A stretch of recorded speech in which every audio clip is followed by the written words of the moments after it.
பல்லாவரம் அருகே 13 வயது சிறுமியை பாலியல் வன்கொடுமை செய்த சிறுவர்கள் உட்பட 12 பேர். சென்னையை அதிர வைத்த சம்பவம். நடந்தது என்ன?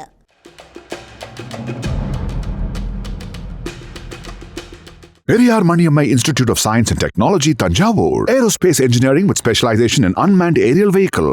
சென்னை பல்லாவரம் அடுத்த பொழிச்செல்லூரை சேர்ந்த 13 வயது சிறுமி பெற்றோருடன் வசித்து வருகிறார். தாய் தந்தை இருவரும் தினமும் காலையில் வேலைக்கு சென்ற நிலையில் சிறுமி மட்டும் வீட்டில் தனியாக இருந்து வந்தார். இதனை நோட்டமிட்ட அதே பகுதியை சேர்ந்த சிறுவன் ஒருவன் சிறுமியின் வீட்டிற்கு தண்ணீர் கேன் போட செல்வது போன்று சென்று சிறுமியிடம் நைசாக பேச்சு கொடுத்து பழகி வந்தான். ஒரு கட்டத்தில் சிறுமியை காதல் செய்வதாக ஆசை வார்த்தை கூறியுள்ளான். அதனை உண்மை என்று நம்பிய சிறுமியும் அந்த சிறுவனிடம் பழகி வந்தாள்.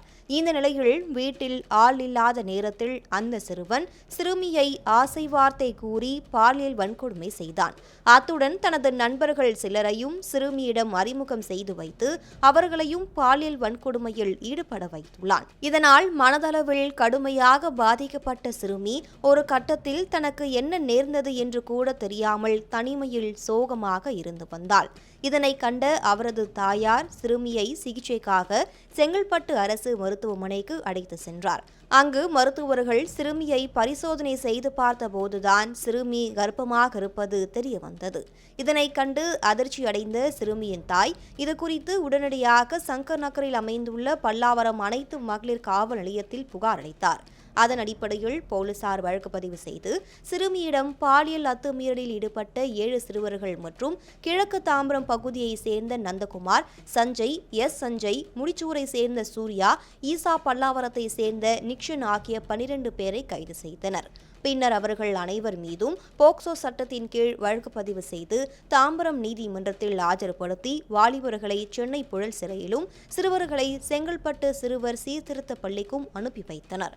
இதனிடையே கைது செய்யப்பட்ட வாலிபர்களை போலீசார் நீதிமன்றத்திற்கு தங்களது வாகனத்தில் அழைத்து சென்றபோது ஏதோ இன்ப சுற்றுலா செல்வது போன்று குற்றவாளிகள் அனைவரும் தங்களது உறவினர்களிடம் ஹாயாக சிரித்தபடியே கையசைத்து சென்றது காவல் நிலையத்திற்கு பல்வேறு வேலைகளுக்காக வந்திருந்த அனைவரையும் அதிர்ச்சிக்குள்ளாக்கியது.